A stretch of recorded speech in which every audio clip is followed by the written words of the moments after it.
সবাইকে welcome GM study for ড্রিমসে। তো আজকে তোমাদের জন্য ভিডিওর প্রথমেই তোমরা দেখতে পাচ্ছ বোর্ডেই লেখা আছে আজকে ভিডিওর বিষয়বস্তু, এবং থাম্বনেল দেখে তোমরা অলরেডি বুঝে গেছো যে কী নিয়ে আলোচনা করা হবে। এখানে লেখা আছে ইট is time to fight back. আচ্ছা, আমরা জীবনে অনেকবার ফাইট ব্যাক করি, ফেলিওর হয়, তার মাঝখান থেকে আমরা লড়াই করে আবার ফিরে আসি। প্রত্যেকটা মানুষ, যারা সফল যারা অসফল, প্রত্যেকটা মানুষেরই ফাইট করতে হয়, তবে একটা জায়গায় আসা যায়। বর্তমানে রাজ্য সরকারে একজন কর্মরত হিসাবে আমি বলতে পারি যে বিগত বেশ কিছু বছর ধরে রাজ্য সরকারের পিএসসি এক্সামে প্রবল দুর্নীতি চলছে। যে পরীক্ষা তোমরা দিতে যাবে পিএসসি ক্লার্কশিপ, সেখানে অলরেডি কিছু হোয়াটসঅ্যাপ গ্রুপে প্রশ্নপত্র বিক্রি এবং তার দালাল চক্র ঘুরে বেড়াচ্ছে। অ্যাজ ইউজুয়াল পুলিশ সার্ভিসেও এরকম দালাল চক্র সক্রিয় হয়, কিন্তু পুলিশে যেহেতু মাঠ থাকে, অনেক কিছু ব্যাপার থাকে, সেজন্য হয়তো মাঠ করতে হয়। কিন্তু পিএসসি যেহেতু পরীক্ষার উপরেই একটা সিভিল চাকরি, সেখানে এক্সাম যখন প্রশ্নপত্র যখন এক্সামে আউট হবে, তখন সেই প্রশ্ন অনেক হার্ড হবে এবং রেজাল্ট আউট হতে সময় লাগবে, নানান রকম সমস্যার সৃষ্টি হবে। তো সমস্ত কিছু আন্দোলন এবং সব কিছু নিয়ে একটা আন্দোলনের খুবই প্রয়োজন রয়েছে। সেক্ষেত্রে মহামিছিল ও অবস্থান কর্মসূচির আয়োজন করা হয়েছে সমস্ত ছাত্রছাত্রী এবং শিক্ষক শিক্ষিকা বৃন্দদের মাধ্যমে এবং স্টুডেন্টদের মাধ্যমে। তারা একটা অ্যারেঞ্জমেন্ট করেছে, আমরা সবাই মিলে সেখানে সকাল 11টার শিয়ালদা স্টেশন থেকে যাত্রা শুরু হবে। প্রত্যেকটা স্টুডেন্টস এবং অ্যাসপিরেন্টসরা এখানে আসার আহ্বান করা হয়েছে সবাইকে। এবং বুধবার দিনটা যেহেতু পড়েছে 20শে নভেম্বর, এটা ওয়ার্কিং ডে এর মধ্যে পড়েছে, শনি রবি হলে হয়তো খুবই ভালো হতো, বুধবার হয়তো ডিউটির ব্যাপার থাকে। তবুও প্রত্যেকটা ছেলে মেয়েকে বলবো এই আন্দোলনটা কেন করার দরকার, এবং লাস্টে বলবো আন্দোলনটার কি নেগেটিভ দিক আছে, খুব সামান্য, সেটা পজিটিভ দিক সব থেকে বেশি। তো সেক্ষেত্রে আলোচনার প্রথম টপিক সেটা হচ্ছে ওবিসি কেস। খুব সুন্দরভাবে শুনবে, প্রথম থেকে লাস্ট পর্যন্ত ভিডিওটা দেখবে, একটা দারুণ ভিডিও হতে চলেছে। তোমরা অনেক ভিডিও দেখেছো এই আন্দোলন নিয়ে এবং যারা আন্দোলন করবে সেসব নিয়ে। আমি কিছু অন্যান্য কথা তুলে ধরবো যেগুলো খুবই প্রাসঙ্গিক। এই ওবিসি কেস, এইটার জন্য যদি সমস্ত পরীক্ষা আটকে থাকতো একান্ত, তাহলে কি করে পিএসসি পরীক্ষা নিচ্ছে, পিএসসি কিভাবে পরীক্ষা নিচ্ছে, এটা একটা বড় প্রশ্ন। তাহলে নিশ্চয়ই পিআরবি বোর্ডের থেকে কোনো রকম অন্য কোনো কারণে পরীক্ষা নেওয়া হচ্ছে না, বা আদার্স কোনো ইস্যুস হতে পারে। তাই ওবিসি কেস নিয়ে যে সমস্ত থাম্বনেল দিয়ে ভিডিওর ভিউজ থেকে শুরু করে সব কিছু আমি মনে করি অতটা সমীচীন নয়, এটা কোনো যুক্তি নেই। তাই এটা নিয়ে তোমাদের প্রথম ডেপুটেশন, প্রথম বক্তব্য, ওবিসি কেস যখন সমস্যা একান্ত হয়ে থাকে তাহলে অন্যান্য পরীক্ষাগুলো কিভাবে হচ্ছে, এটা প্রথম দাবি থাকবে। এবং সবার আগে বলে নেব, আমার তরফ থেকে জিএম স্টাডি ফর ড্রিমসের তরফ থেকে আমার ছাত্রছাত্রীরা অবশ্যই একটা টিম তাদের যাবে। এবং আমার যেহেতু বুধবার আমার ওয়ার্কিং ডের মধ্যে ডিউটি থাকবে, তাই আমি যদি নাও যেতে পারি চেষ্টা করব 100%। কিন্তু ডিপার্টমেন্টে চাকরিরত অবস্থায় বা সমস্ত রকম কাজকর্মরত অবস্থায় অনেক সময় আমরা যেতে পারবো না, হয়তো ডিউটি হয়তো কন্ট্রোল রুমে করতে হতে পারে। তার জন্য হয়তো জিএম স্টাডি ফর ড্রিমসের প্রতিবারের মতো, যেমন মিরাজ যায়, আমাদের সায়ন, আমাদের প্রসেনজিৎ, এরা সবাই যায়, এদের একটা ছোট্ট টিম যায়। এরা তোমাদের যে সমস্ত স্যাররা থাকেন তোমাদের, সেই স্যারদের সাথে তারা ভিড়ের সাথে মিশে থাকে। হয়তো নিজেদের পরিচয় অতটা রেপুটেশন নেই এই চ্যানেলের, জিএম স্টাডি ফর ড্রিমসকে অতটা কেউ চেনে না, যেরকমভাবে তোমাদের মা অনলাইন পয়েন্টকে চেনে, যেভাবে 100 গভর্নমেন্ট জব এদেরকে চেনে, তার সেইভাবে অতটা ফেমাস নয়, ছোটোখাটো একটা ক্ষুদ্র মানুষের চ্যানেল। তাই এখান থেকে ছাত্রছাত্রীরা রীতিমতো প্রত্যেকটা মিছিলেই যায়। আমি ভিডিও স্ক্রিনশট করে শেয়ার করে দিই না, এবারে অবশ্যই দেওয়ার চেষ্টা করবো, ছবি আগেবারে দিয়েছিলাম। তো সেই জন্য তাদেরকে আমি পাঠাবো বলে অলরেডি তাদের সাথে কথা বলেছি, এবং আরও বলবো যে তারা যেন যায়। তো নেক্সট যে বিষয়টা বলবো সেটা হচ্ছে কেপি রেজাল্ট। আচ্ছা, আমরা অনেক সময় এটা ভুলে যাচ্ছি যে একটা একটা সাব ইন্সপেক্টর পরীক্ষা, এটা ছেলে খেলা নয়। অনেক ছেলে মেয়েদের ভবিষ্যৎ এবং তাদের ড্রিম স্বপ্ন সেটা আটকে থাকে, তাদের রেজাল্ট এখনো আসছে না। এটা আবার কি ধরনের কন্ডাক্ট করা, এটা কি ধরনের, এটা আমি একদমই মেনে নিতে পারছি না। এই রেজাল্টটা অবশ্যই আসা উচিত। কিন্তু আমি যতদূর খবর জানি যে ওবিসি কেসের জন্য পরীক্ষা সমস্যা, রেজাল্টের সমস্যা সব। তাহলে পিএসসি কীভাবে পরীক্ষা নিচ্ছে? আমার যতদূর মনে হয় পিএসসির এমন কিছু রুলস রেগুলেশনস আছে যেটা ওই ওবিসি কেসকে ওভারকাম করতে সক্ষম। আই রিপিট এগেন, এমন কিছু রুলস অ্যান্ড রেগুলেশনস তাদের মেনটেন করে রেখেছে, তাদের ওবিসি কেসটা কোনো এফেক্ট করতে পারবে না, তাই হয়তো এটা কন্ডাক্ট করেছে। তোমরা জানো WBCS এক্সাম বাতিল হয়েছে, সেটাও তোমরা জানো, WBCS এক্সাম বাতিল হয়েছে। তাহলে এটাও একটা প্রাসঙ্গিক ব্যাপার যে একটা ওয়েস্ট বেঙ্গলে এত বড় পরীক্ষা, সেটাও ওবিসি কেসের জন্য বাতিল হতে পারে, এটা একটা ঘটনা। এটা কিন্তু এই পরিপ্রেক্ষিতে আমরা ধরতেই পারি যে পিআরবি তাহলে কোনো কারণে হয়তো দেরি হচ্ছে, এটা ঠিক আছে।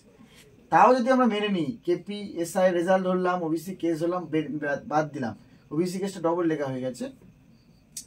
তো কেপি এবং ডব্লিউপি এক্সাম ডেট, এইটা নিয়ে মানে লাখ লাখ ছেলে মেয়েদের প্রশ্ন এবং চিন্তা, প্রচুর চাপ যে কিভাবে কি হবে, প্রিপারেশনে ঘাটতি কিভাবে হবে, এইটার জন্য চিন্তা। তাহলে এই যে প্রশ্নটা থাকবে যে এই জায়গাটা আমাদের কবে হবে, যদি সবাই পরীক্ষা নিতে পারে আমাদের ডেট কবে হবে, সেই এক্সাম ডেটটা নিয়ে আমি বলে নেব। মাধ্যমিক এক্সাম, মাধ্যমিক 2025, এই এক্সামটার পর আফটার দ্যাট এক্সাম, মানে এই মাধ্যমিক পরীক্ষা হয়ে যাওয়ার পর তোমাদের ডব্লিউপি এক্সামের প্রবল সম্ভাবনা। আর যদি এবছর 2024-এ মানে কেপিপিডি না নেয়, তাহলে সামনের বছরই সবই মাধ্যমিক পরীক্ষার পরে চলে যাবে। এটা আমার প্রেডিকশন, তোমাদের আন্দোলনে যাওয়ার আগে এটাই বললাম। আর প্রশ্ন ফাঁসের ব্যাপারটা বলবো। প্রশ্ন ফাঁসের ব্যাপারটা কি, পিএসসি পরীক্ষা থেকে শুরু করে পুলিশের সমস্ত পরীক্ষা বিভিন্ন হোয়াটসঅ্যাপে প্রশ্ন ফাঁস হয়। এর আগেও হয়, এখন একটু বেশি সক্রিয় হয়ে উঠেছে। এটার জন্য কি করণীয়? এটার জন্য তোমরা এই আন্দোলনটার এফেক্ট, আমি বলেছি আগে পজিটিভ দিকগুলো বলবো, নেগেটিভ দিকটা পরে বলবো। এই আন্দোলনের এফেক্টে তোমাদের যখন সাংবাদিকদের মাধ্যমে তোমাদেরকে দেখানো হবে খবরে, এই খবর ঊর্ধ্বতন কর্তৃপক্ষের কাছে যাবে, তখন তারা এটা নিয়ে ভাববে যে সমস্ত দাবি রাখা হয়েছে প্রত্যেকটাই প্রাসঙ্গিক, এটা স্বাভাবিক, অনেক দিন হয়ে যাচ্ছে, অনেকের বয়স বেড়ে যাচ্ছে, এটা স্বাভাবিক।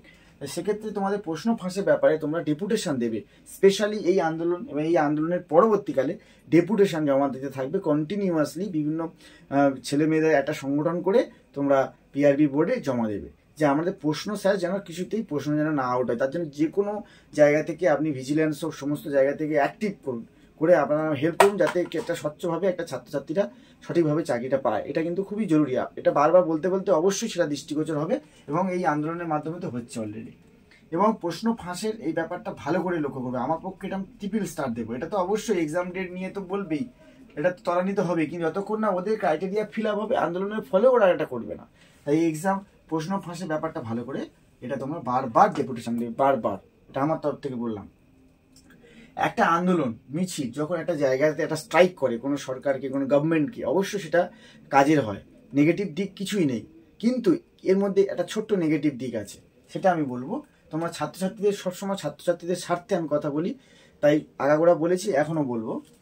এবং এই যে তোমাদের কেপি ডব্লিউপি এক্সাম ডেট বললাম, সকাল 11টা থেকে মিছিল যাবে, সবাই অংশগ্রহণ করবে, প্রত্যেকে যাবে, যারা আগ্রহী এবং যারা আগ্রহী নয় প্রত্যেকে যাওয়া উচিত। এবার যেটা নেগেটিভ দিক সেটা বলে নেব। নেগেটিভ কি, বিগত কিছু সময় ধরে যারা ব্লগ বানায় ইউটিউবে, তাদের মতো কিছু বিখ্যাত ছেলেমেয়েরা বিভিন্নভাবে বলছে ডব্লিউবিতে আর এক্সাম নেবে না, কেপি আর পুলিশ নেবে না, টোটালটাই সিভিক নিয়োগ হবে। এটা একদমই ভুল কথা। 1 2 নম্বর কথা, নেগেটিভ কি, সারাক্ষণ ইউটিউবে যদি তুমি 10টা চ্যানেল দেখো, সবাই যদি বলে পরীক্ষার হবে না, আন্দোলনে অংশগ্রহণ করলে তবে হবে, তখন কি হয়, ওই 10 দিন পড়াশোনা হয় না, মানে পড়াশোনাটা তোমার কম হচ্ছে, পড়াশোনাটা কম, এটাই হচ্ছে নেগেটিভ দিক। মানে এইটাকে টার্গেট করার ফলে পড়াশোনাটা একদম এদিকে মানে হাইলাইট হয়ে যাচ্ছে। তাই পড়াশোনাটা মন দিয়ে করে, যেদিনকে আন্দোলন যাবে সেদিনও অন্তত ভোরবেলা উঠে একটুখানি পড়াশোনা করে যেও, ব্যাস। পড়াশোনাটাকে টার্গেট করবে, নিজের লক্ষ্যটাকে নড়াচড়া করবে না, তার সাথে সাথে এগুলো চলতে থাকবে। কিন্তু এইগুলোর চক্করে পড়ে ব্যানার ছাপাতে গিয়ে, ওইদিকে সারাক্ষণ সময় দিতে গিয়ে নিজের যে সুন্দর পড়াশোনার ফ্লোটা ভালো করে, আমার কথা ভুল জাজমেন্ট অনেকে করে, তো আমি সেটাই বলছি যে নিজের যে ফ্লোটা, নিজের যে পড়াশোনার যে টার্গেটটা এগিয়ে যাচ্ছিল সুন্দরভাবে, সেটা কালকে পরশু পরীক্ষার মাধ্যমে যেটা আরও ভালো হবে, এস্টাবলিশ হবে, সেটাকে যেন ফ্লোটা বজায় থাকে। এটুকু মনে রাখলে তোমাদের অবশ্যই সাফল্য হবে। পড়াশোনাটাকে ভালো করে ধরে রেখে সমস্ত আন্দোলন, ডেপুটেশন সব কিছু জারি করবে, আর কোনো কিছুতে নিজেকে গা ভাসিয়ে দেবে না, কোনো লিডার, কোনো মানুষদের কথা শুনে কিছু করবে না, নিজের যেটা ব্যক্তিগত চয়েস মনে হবে, নিজের মনের থেকে যেটা ভালো মনে হবে সেটাই করবে অলওয়েজ লাইফে এবং আন্দোলনের ক্ষেত্রে। নিজের যেটা ভালো মনে হবে, যে আমাকে প্রশ্ন করবো, আমার তাহলে কি মনে হয় যে এখন এরকম এত দেরি হচ্ছে, আমার বয়স বেড়ে যাচ্ছে, আমার আন্দোলনে যাওয়া উচিত, কেউ বলেছে বা কেউ ডেকেছে, কেউ আমাকে বলেছে অমুক জায়গায় গেলে আমার ভালো ক্যামেরার সামনে আসতে পারবো, এরকম ব্যাপার না। তোমার প্রয়োজন, সবার প্রয়োজন, সবার স্বার্থে যাওয়ার আগে নিজেরকে প্রশ্ন করে যে উত্তরটা পাবে সেটাই বেস্ট। তো জিএম স্টাডি ফর ড্রিমসের তরফ থেকে সমস্ত রকম সুবিধা, সাহায্য যেমন তোমরা পড়াশোনা এবং ভিডিওর মাধ্যমে পাবে। সাবস্ক্রাইব করবে, বেল আইকনটা প্রেস রাখবে, যাতে নেক্সট ভিডিওটা আবার পাবে। আমার টিমের থেকে ছেলেমেয়েরা থাকবে, তোমাদের জন্য সবাইকে শুভেচ্ছা। সবার আন্দোলনে, সবার প্রচেষ্টায়, সবার ডেপুটেশনে যেন সব কিছু ঠিক হয়ে যায়। তো best of luck, best wishes, it is time to fight back. চলো নেক্সট ভিডিওতে আবার দেখা হবে। Thank you.